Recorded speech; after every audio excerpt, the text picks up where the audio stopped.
So the last time I talked about a Marvel cartoon was all the way back in July of 2018, discussing about the 15th anniversary of one of my favorite Spidey shows of Spider-Man, the new animated series. And while I appreciate all the support that you've shown me within that video ever since I posted it, there is another Marvel cartoon I have been meaning to talk about. And while I still thoroughly believe that the new animated series is the most underrated Spidey show ever made, there are other Marvel cartoons out there that actually don't get the same amount of recognition as they definitely should. Now obviously, there are a bunch of other Marvel cartoons out there that have portrayed the comic book characters in really great ways, such as Avengers Earth's Mightiest Heroes, as well as X-Men Evolution, and of course Spectacular Spider-Man. And even though these shows were truly beloved by fans of these characters worldwide, they at least got to expand their life cycle a bit longer, since they were in fact provided with more than one season. Although, granted that specific Marvel shows were planning to expand with more seasons in the future, at the time, they at least got to keep their initial season, which launched the main cartoon. But seeing how Marvel's animation department has gone in a completely different direction from how they usually were, it definitely makes us appreciate the older cartoons in a much more larger way. See? That's how it feels. Annoying, isn't it? Yes. Yes, it is. But on the bright side, with Marvel's recent resurgence of the world's greatest heroes back in action within the limelight of Marvel's mainstream media, people have begun to pay more attention to this fantastic team, especially given their epic inclusion within the most recent update to Spider-Man PS4, including not one, but two suits that do relate to the group's aesthetic. And as a way to pay tribute to this team even more, I figured I'd take you all back in time to 2006 to not only show you one of the best representations of the characters in general, but also to show you one of the most overlooked Marvel cartoons ever made. And while this particular show is amazingly wonderful in every imaginable way, that isn't the correct adjective that I would use. If anything, fantastic is the best way to thoroughly describe this show, which is why I present to you Fantastic Four: World's Greatest Heroes.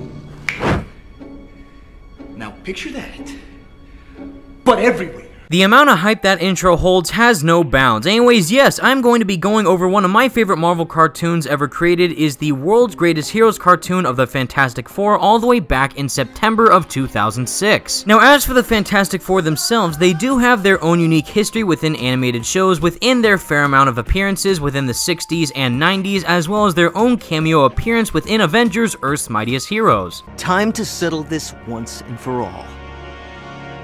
Is it 7 o'clock already?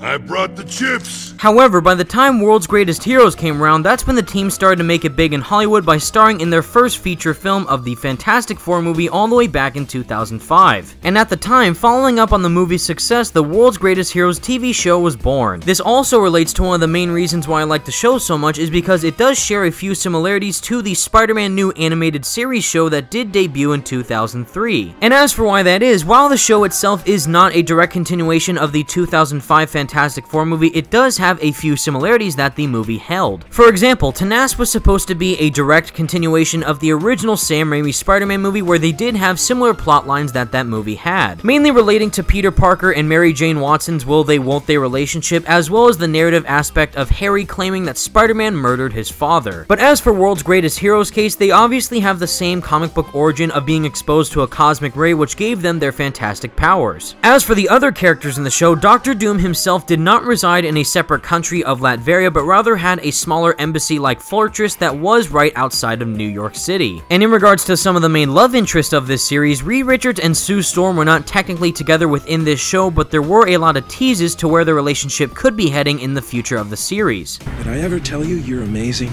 No, but go on. And finally, getting to one of the most wonderful characters of the series is Alicia Masters, who, if you don't know, is the main love interest of Ben Grimm, aka The Thing. So besides Alicia prominently being a Caucasian blind woman within the comics, her show's counterpart actually took more of an inspiration from Kerry Washington's role in the main Fantastic Four movies. So seeing that the show's creators did decide to take some inspiration from the original Fantastic Four movies and implement it within this series is a really cool choice on their part, and one that I fully appreciate. Sadly, the biggest relation this show holds with TNAS is the fact that they were both cancelled after only one season. Not only that, but for whatever reason, both shows seem to have a problem of airing the episodes in incorrect order, both on MTV and Cartoon Network. But most importantly, if the shows did end up continuing with a second season, they would have been bigger and better than what the first season was. Mainly in World's Greatest Heroes case, they would have spent more time within the negative zone while also including more hero cameos and specifically more characters that relate to the team like Silver Surfer and Galactus. And even though the second season to this show would have been incredibly intriguing, I still am very glad with the product that we did receive within the first season. And believe me, this first season is truly a sight to behold. So to start from the top, the main company that developed this show is indeed Moonscoop Productions, which, if you don't know, also made the hit series Code Lyoko, which is another awesome show that I highly recommend that you check out for yourselves. However, if you are indeed familiar with Code Lyoko, you will probably notice some really similar art style decisions that were implemented within World's Greatest Heroes. Primarily that the focal point of this show's art style is indeed a hybrid between classic 2D animation as well as modern 3D CG rendering. But what truly makes World's Greatest Heroes pop out more than any other Marvel cartoon out there is the distinctive look of an almost anime-like vibe. Not only do the main characters themselves as well as the New York City backgrounds feature incredibly stylized and vibrant art designs, but they also include high-octane amounts of action within every piece of animation. This ends up making World's Greatest Heroes art design something truly unique, where it does feel like a hybrid between the classic Marvel cartoons as well as something new and fresh, which also heavily relates to the Fantastic Four's appearance themselves. I am a huge fan of bold costume designs, and I gotta say, these are probably my favorite Fantastic Four suits ever created. While the primary blue coloring is still very much apparent within these costumes, I love the incredibly bold white front within these suits, as well as the small implementations of orange coloring within the front of the suits, as well as the Fantastic Four logo itself. Plus, the addition of the Thing spray painting his chest to have the Fantastic Four logo on it is just icing on the cake. So just like the show's art style, the suits themselves do have a very intriguing look to them, which brings something new to the table while keeping to the classic rendition of the usual outfits. But as for the Fantastic Four themselves, that's where the show truly hits the ground running. Instead of retelling the team's origin story, the show takes a bolder approach by making the Fantastic Four heroes that are already well known within the general public. Not only have they gone up against their arch nemesis Dr. Doom a plethora of times, as well as faced some other smaller Fantastic Four villains, but they also are much more experienced than what they usually would be when first starting out. This decision alone already makes the show 10 times more interesting to watch, as we know the general idea as to who this team is while seeing them expand throughout their adventures while encountering foes for the first time. Plus, this particular version of the Fantastic Four is also very used to saving the world time and time again. Whether that be fighting off an alien invasion, traveling through time, or having a galactic feud across separate universes, it's nothing that this team can't handle. Imagine, my pretties,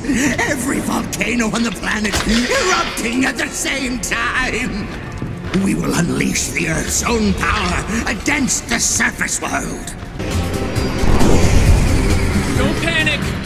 I'm here to save you. We're okay, actually. Then my work here is done. This not only makes for some very high action-packed episodes, but it also shows the main premise of the show itself. While certain episodes of the show intend to feature a really interesting dilemma with a big scope as well as extremely large stakes, they don't shy away from a really small scope episode that is relatable and fun that the audience can enjoy. Whether or not that relates to fighting a big-time supervillain or just simply saving a cat from the tree, the Fantastic Four almost always save the day one step at a time. But regardless of the show's extremely distinctive art style, as well as its scale and scope, the main focus of it is its fantastic cast. And besides the team themselves, the show does a wonderful job including some of the most famous and underutilized Fantastic Four rogues within this series, mainly including awesome standouts like Dr. Doom, Mole Man, Puppet Master, the Skrulls, Annihilus, Impossible Man, Ronan the Accuser, the Frightful Four, and more. Now, each specific villain does a really great job of providing their own unique challenge to the team in a really interesting way. Whether or not that relates to the team being shot up into space or just simply simply annoying them to no end, there's always a really interesting dynamic between the team and their main rogues gallery. And easily one of the biggest standouts of the rogues gallery is indeed Dr. Doom himself. Not only is his design immensely menacing to look at, but he also provides a really great intellectual rival to Reed Richards during the show. Specifically, in one of the standout episodes of the series titled Doom, Reed Richards and Dr. Doom end up swapping minds, similar to how Spider-Man and Doc Ock do within the Superior Spider-Man storyline. And even though Doom temporarily inhabits Reed's body, the team does still end up discovering that that isn't the one and only Reed Richards that they know and love. This not only shows how the team nonchalantly deals with crazy situations like this, but it also shows how much they care and know about each other given their relationships and team building. Everything we tried was useless. All the foes we faced, Doom, Annihilus, Super Skrull, we've always beat them. But this is different. Terminus is unstoppable. How can you not take this seriously? Because it's you, Reed. You'll come up with something. You know how many times you've let us down? Ever? About 0. There's always a way. You know who told me that? You did, Stretch. So let's get out there and clobber this guy. Thank you.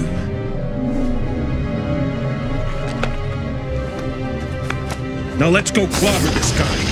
But alongside of this show having a truly fantastic representation of the Fantastic Four team themselves, as well as their abundant rogues gallery, another amazing factor of it is the seemingly never-ending amount of cameos from other superheroes. So back in the year of 2006, this was during that wonderful time where Marvel wasn't so strict about which characters were owned by specific studio properties. And even though each respective studio owned certain characters back in the days, they weren't as closed off as they are now. For example, Sony primarily owns the rights for Spider-Man and other Spidey-related characters, while Fox owns the rights for the Fantastic Four, X-Men, and etc. But since there weren't that many roles back in the day, there were a plethora of awesome superhero cameos filled throughout World's Greatest Heroes. This either ranged from a very quick appearance of said character or actually an entire episode revolving around that specific superhero. And this mainly relates to a couple episodes involving Namor the Submariner, as well as awesome appearances from She-Hulk, Hulk, Ant-Man, Iron Man, and a bunch of other characters that make very small cameo appearances like the one and only Peter Parker, aka Spider-Man.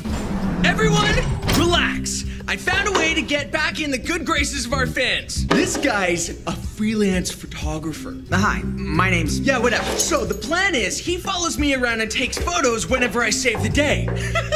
Genius, right? And fun fact, even though this portrayal of Peter Parker in the show doesn't actually reveal what his name is, the developers of the show did reveal that that was in fact their universe's version of Peter, and he was going to go up against Johnny in the second season. So knowing all the resources that Marvel and Moonscoop had access to when making the show just shows another reason why it's so special. But what truly solidifies this show in a really wholesome way is the very talented voice cast that do portray the Fantastic Four. Starting off with the leader of the Fantastic Four himself, Mr. Fantastic, who is played by Hiro Kanagawa. Now, while this version of Reed Richards is obviously a scientific genius, Hiro brings a very warm-hearted performance to this version of the character. Alongside of Reed being the strong-minded leader of the Fantastic Four, he's never afraid to reveal his passionate side whenever discussing about science and exploration, almost in a childlike innocence. And besides Reed being able to stretch himself for crazy limits, the biggest highlight of his character is his amazing intellect. Yeah!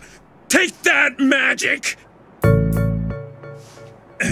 It was all scientifically explained. As for the most level-headed member of the team is obviously Sue Storm, who is portrayed by Lara Gilchrist. To summarize Sue, she's basically the team's big sister while also being the most kind-hearted out of all the other team members. And with a really interesting choice that the show made regarding Sue, she's also the team's costume designer and PR manager, which is why every time you see her talking in public in the show, she's always wanting to listen to the crowd's open thoughts about the team and the future of the city. And while Sue has a truly big heart, she always puts others before herself. Which leads us to the heart and soul of the team of Benjamin Grimm, played by Brian Dobson. Even though Ben still wishes he wasn't affected by the cosmic rays to turn him into the Thing, he still is willing to use his powers in order to save everyone in need. And while people may view him as simply the Fantastic Four's muscle, he is truly one of the most fleshed out characters in the entire show, truly making Ben Grimm and the Thing one and the same. Plus, the relationship that Ben and Alicia have with each other is another highlight of the entire series. As for the Human Torch, played by Christopher Jaco, well, let's just say that Johnny is Johnny. The Mole Man could make a massive ball. Hey, maybe you should worry a little less about a massive destructive bomb and more about me? They gooed my arm! Did they mess up your manicure, tough guy? Yeah! Herbie has been compromised. It looks like Dr. Doom is back. No, really? How can you tell? Ben, you and Johnny... Wait, where is Johnny? Sorry, I stopped at Doombucks. This place is crazy. Doomachino. Ben and Johnny... What's to keep you from being destroyed with us, Doomsy? Besides that, I mean... I agree. Something is... They're taking my car! No! What is this? Oh, no! My baby!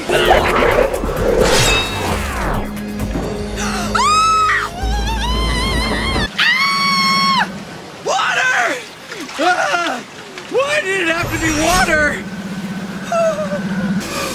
What kind of sick game is this? Trick you? Please! Just follow me to the goods! Help me!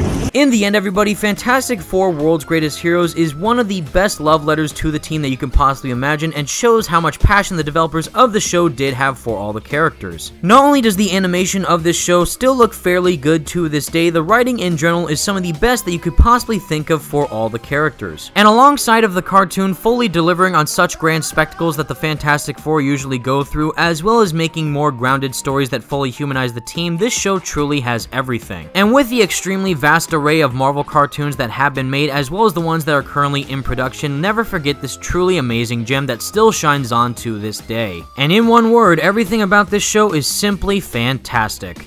You guys aren't superheroes. You're a family. I can't take Ben's place, and besides, it doesn't seem like he needs replacing. What? Oh, come on! Stay, please! You could replace Sue! Johnny, I'm standing right here. We'll talk later.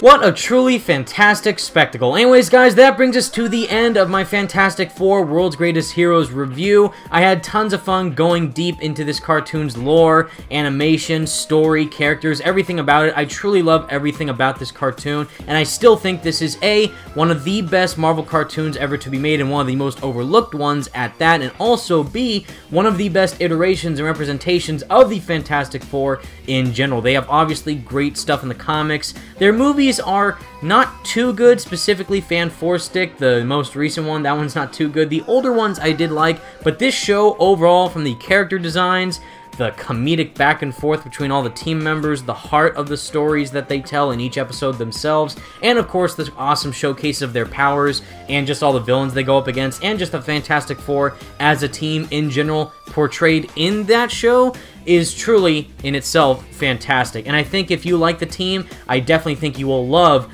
this show, and I definitely recommend that you go and check it out for yourselves. But until next time, everybody, thank you all so much for watching. Stay fantastic, everybody. Peace out. Hey, make me look good, whatever your name is.